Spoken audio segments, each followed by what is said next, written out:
What's up? Roll Tide, everybody. College football playoff ranking show live tonight. We're going to follow along with ESPN and give you the 12-team breakdown. I'm Chad Anderson. Tom Selleck, Mick Gillispie is joining us live. He's not on location in Dallas, but he is on location with us. We're going to get to the 12 teams here in just a second.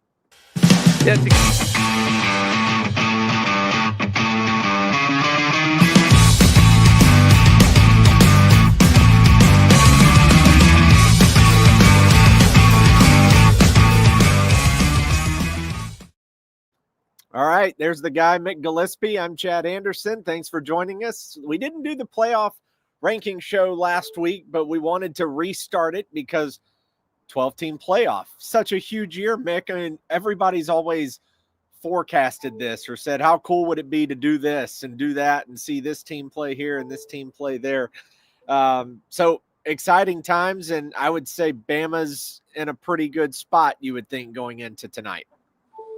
Look, you reminded me last year, Catfish, that we did this.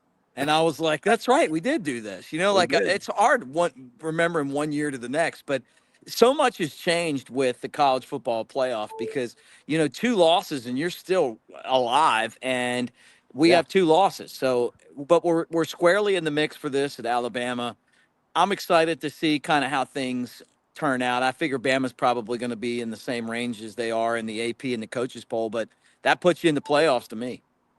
Yeah, it does. I've had to, I don't know, if you had to do this like mentally, I've had to shift now to say college football is an NFL schedule.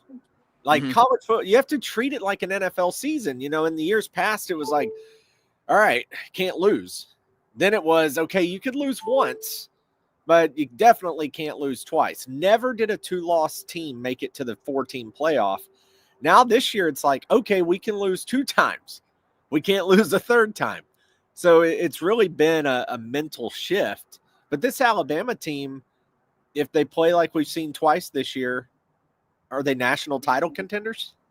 Well, I certainly think they are. I mean, the way that Milroe played against Georgia, the way that they played against LSU, that Alabama team can beat anyone. Yeah. And I look at Oregon and I look at Ohio State. Bama can beat them. They beat Georgia already. What the best part about this is that you play a really tough schedule. Alabama's played one. Georgia's played a really tough schedule. You're going to lose some games. But it makes, as a fan or someone that just follows the games, the sport a lot more exciting because you don't have as many cupcakes mixed in there. Yeah, especially this year. Alabama and Georgia, they've been run through the ringer. I mean, look at Georgia. You don't feel sorry for them because they're Georgia and because they had such cupcakes in years past. Man, to go to Bama in October or September, go to Texas in October, go to Ole Miss in November. Yeah. And then host Tennessee.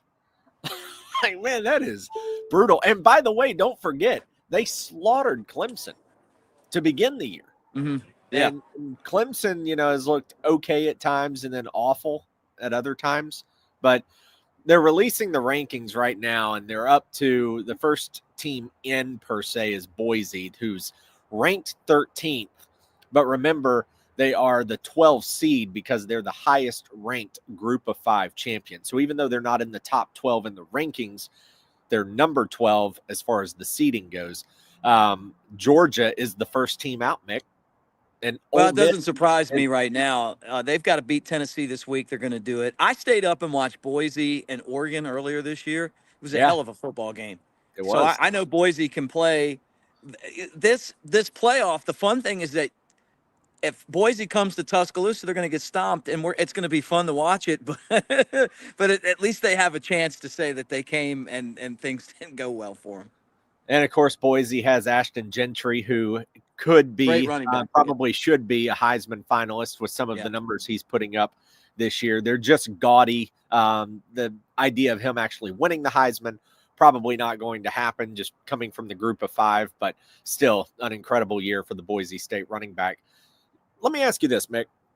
Alabama is the only team in the top 25 that has more than 2 wins against top 25 opponents. Bama has 4. The next best are multiple teams with 2 wins over top 25, and then, of course, some teams with 1 win and then none. Right. Bama has 4, and the top 5 has a combined 3.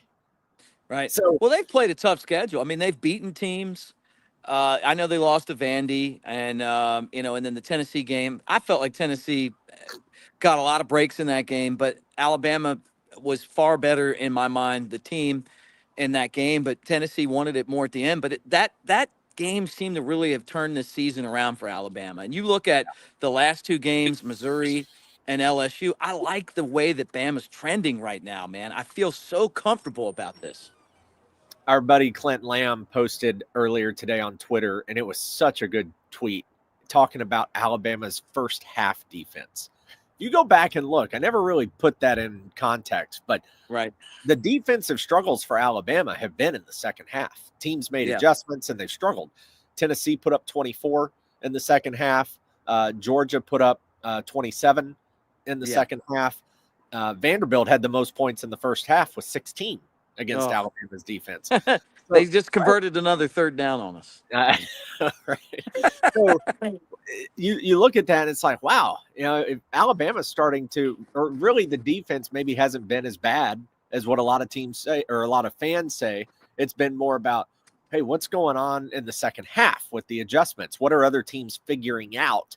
And then how do you adjust to that?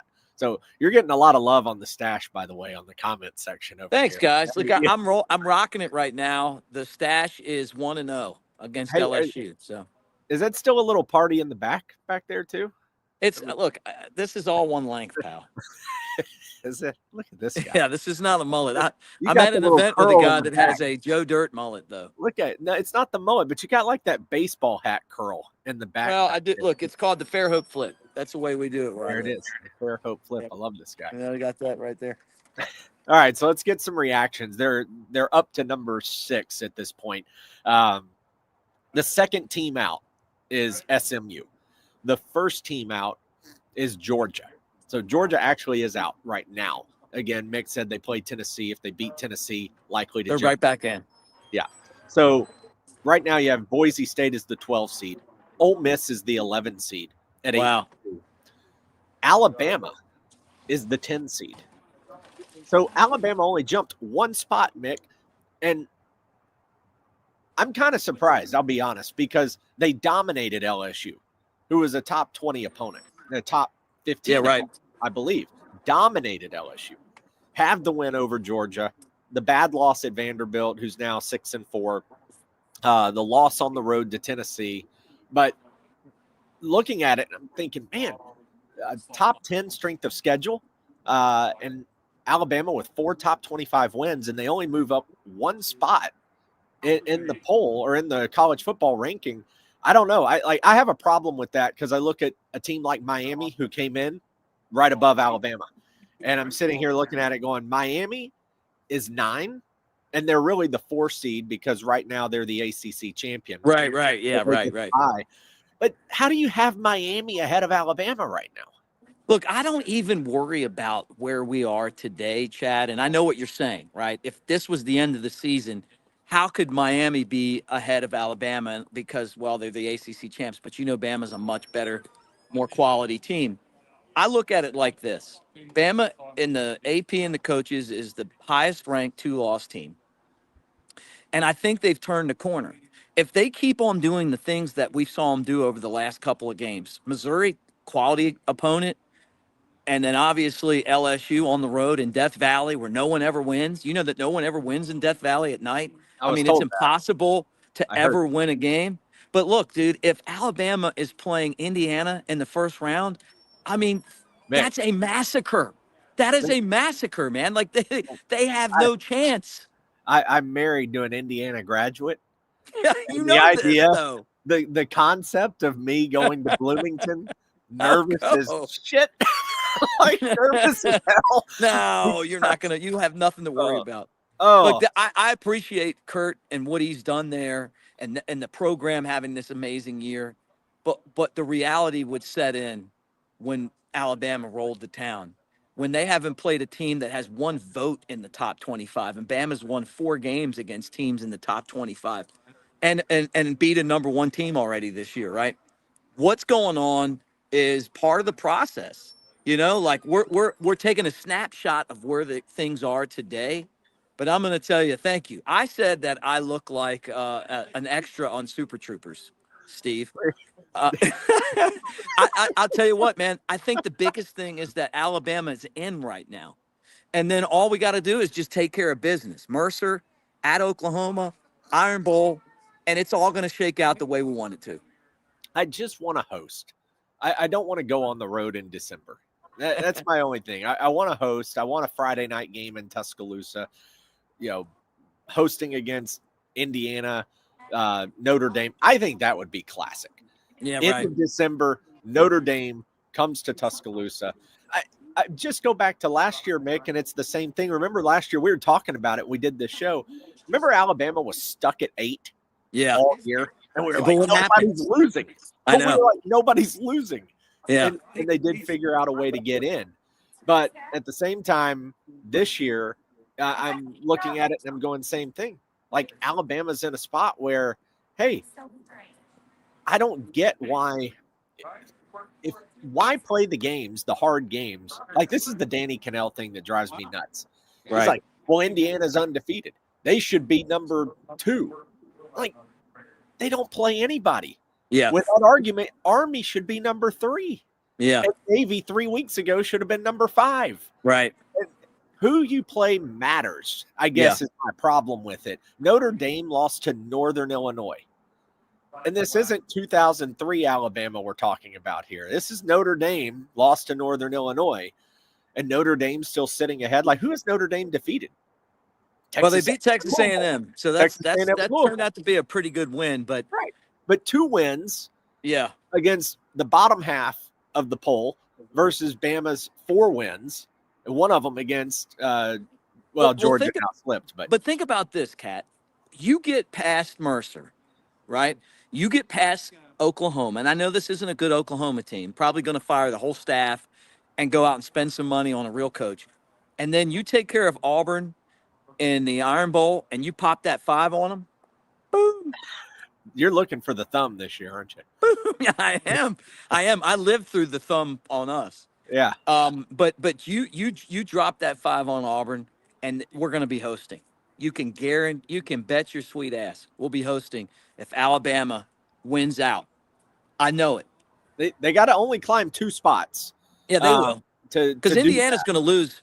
Indiana's probably going to lose by 35 to Ohio State, right? And then you're going to be like, hey, this is a great, 1-loss team, and they're going to be in some bowl game, but they're not going to be in a college football playoff. They don't have to beat they don't have to beat Ohio State, but they have to show up. I don't think they have the players to do that. Bama with this schedule, I know they lost to Vandy. That's not a bad Vandy team. They lost to Tennessee. That's respectable. You take care of business the rest of the way. We'll be hosting. We'll get that host. And maybe it flips. If Indiana makes it, maybe it flips and Bama's hosting Indiana, and then that's an easy win. Adam over here thinks Indiana. Adam, I hope you're right, brother. I don't think it's even going to be close. I don't either. But if they beat Ohio State, man, that would be something. I mean, I'd have to take my hat off to them. You're talking about Dodgers versus Marlins in that kind of a game. Yeah, exactly. And the reason I said it's the NIL payroll versus the transfer portal. They spent $20+ million on players, Ohio State. Yeah, exactly. Ask Caleb Downs. He's doing well up there. I know. He's doing great. At least he didn't go to Florida State. That's true. That's a rough year down there, man, in Tallahassee. You talk about some things getting weird. A lot of firings, a lot of finger pointings going down in Tallahassee this week. All right, so Crimson Tide set up at 10 right now. Their path at the moment is they would go on the road to play Indiana, the 7 seed, not the 7th ranked team. Indiana's actually number 5, but They go to the 7 seed, Indiana. If they win that game, you play the 2 seed, which at this moment would be Texas. Now, keep in mind, this is how it works, is in the quarterfinals, if you don't go to Texas. Once you get past the first round, the bowl tie-ins are already set. So the game against Texas would take place in Atlanta because it's the Peach Bowl, because that's the SEC tie-in. Right. I'm sorry, that one would be the Sugar Bowl. The Big 12 tie-in is to the Fiesta. The Big 10 tie-in is to the Rose. Right. And the ACC tie-in is to the Orange. So depending on who you're playing, and the quarterfinal determines which site you go to. And I sit back and look, and I go, man, that path for Ohio State, who's 5 in this ranking, boy, is it sweet. I would love to be the 5, Mick. Would love to be the 5, because you play Boise State at home, at your home. Then you get Miami, and then you play Oregon. But it's a path to the semifinals. Yeah, it is. The 3 But seed, I'm going to tell you the thing. is another good one. But I'm going to tell you this, Catfish. The thing that I'm seeing right now is that none of these matchups scare me if I'm Alabama. No. You do the things that you got to do. Milroe run the ball. You take advantage of the discipline part of it with the penalties. Don't turn it over. Keep getting the turnovers. And then Milroe runs, and I think we're fine. Come on, Mick. We got to get away. BH, I know you got to run, Mick. BH over here giving Bray Hubbard some props.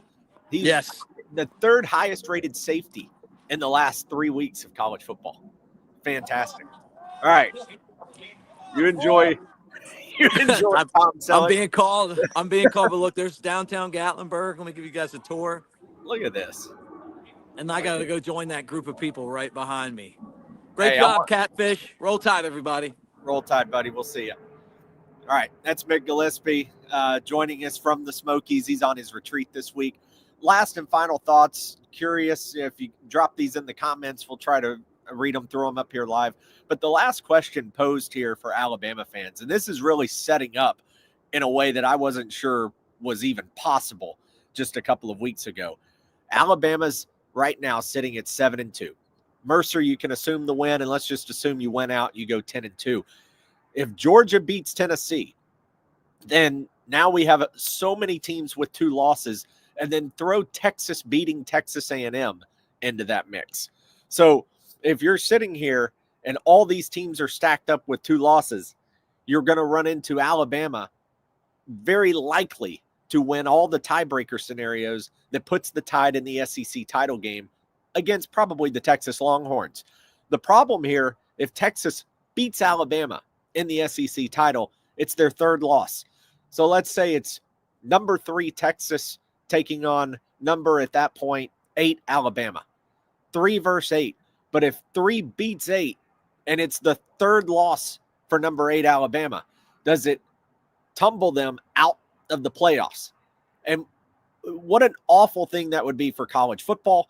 What a terrible thing that would be for just the SEC championship, for conference championships, because, yeah, exactly the point here is that they would be sitting here looking at it going, man, it would be better off to just not play in these conference title games. It would actually hurt your conference runner-up more so than it would. The other thing to watch out for in these cases when you get on the bubble, like if you're Ole Miss right now, you're basically the last team in. Alabama, 2nd to last team in. When you're looking at this, we need to take a step back and go, it's just like college basketball. You can't have a bid stealer. Well, what I mean by that is BYU's undefeated right now. Let's say BYU runs the table, remains undefeated, goes 12-0. Let's say BYU hosts Colorado for the Big 12 championship game in Dallas. They go to Dallas. Colorado shocks the world. They beat BYU. Really wouldn't be that big of a shock, but they beat BYU. Colorado gets the automatic bid. Would BYU, going 12-0 in the regular season, remain in the playoff, which then knocks an at-large team that thought they were in, from the SEC most likely, out? So like an Ole Miss, an Alabama, an 11-1 Indiana. Somebody gets bumped to the back of the line, so you got to watch for bid stealers, just like in college basketball. Watch for bid stealers when the conference championship weekend comes up here in, it's just 3 weeks from this coming Saturday, which is crazy. As far as the path goes, Adam asked about this. So Bama's path as of right now is on the road at Indiana at the moment. If they win that game, they would play Texas and New Orleans in the Sugar Bowl. If they win that game, then they would play the winner out of the pod. It was BYU as the 3 seed. Ole Miss was the 11 seed. And I believe Ole Miss was going to Happy Valley to take on the Penn State Nittany Lions. So that's how it was set up on that part of the bracket. Oregon, of course, the number 1 team in the country right now. Ohio State is ranked number 2, but they are the 5 seed because they're in the same conference as Oregon, which is weird to say, but the Ducks winning the Big Ten would put Ohio State to that first at-large spot, which would be 5. And they would actually end up battling each other potentially if Ohio State could get through Boise State and then Miami, and then if Oregon could beat the 8-9 winners there. So that's kind of the breakdown. It's funny because Steve dropping in, third loss being an SEC championship game will not kick you out. We don't know that, Steve. There is no precedent here. We don't know. No one has said one way or the other. And to me, that's a problem. I still say that the way you fix that is you go regular season. Hey, the tournament resume is based on the regular season. You can't be penalized for playing in your conference championship. That's the best and most fair way I could think to keep the game significant and to keep teams from wanting to avoid playing in that contest. Adam back in here. Don't play in the SEC. I get it. Yeah. Why would you? Like, the only advantage for Alabama, let's play this out. If you went out, you're 10-2, and you're probably number, 8, somewhere in there. Okay, so you're number 8. So at that point, if you're number 8, the only thing you get from beating Texas, like if you're 8, you're hosting, right? You're probably hosting a first round game. You're 8-9, or you're the 9 going to the 8th place, going on the road to face number 8. The advantage is you play one less game and you get a bye. But is it worth it to risk getting knocked out of the playoffs by losing in an SEC title game when you could just go automatically in and get 3 extra weeks to prepare, rest, get healthy? You go to the SEC championship game, the playoffs start 2 weeks later if you're an at-large team. So all of a sudden, there's not enough room for injury. There's not as much time to get healthy, game plan, etc. That extra week off, Mick and I talked about it on Sunday Rollback.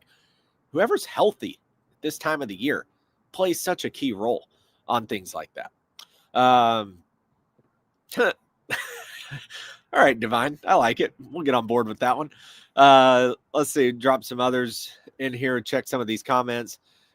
Yeah, Alabama can beat a lot of these teams, but I wouldn't want Bama to play Texas. Like, I would want to avoid the SEC title game because I would rather play Penn State. I'd rather play Notre Dame. I'd rather play Indiana and roll my dice there versus having to play Texas to get into the championship or into the playoff.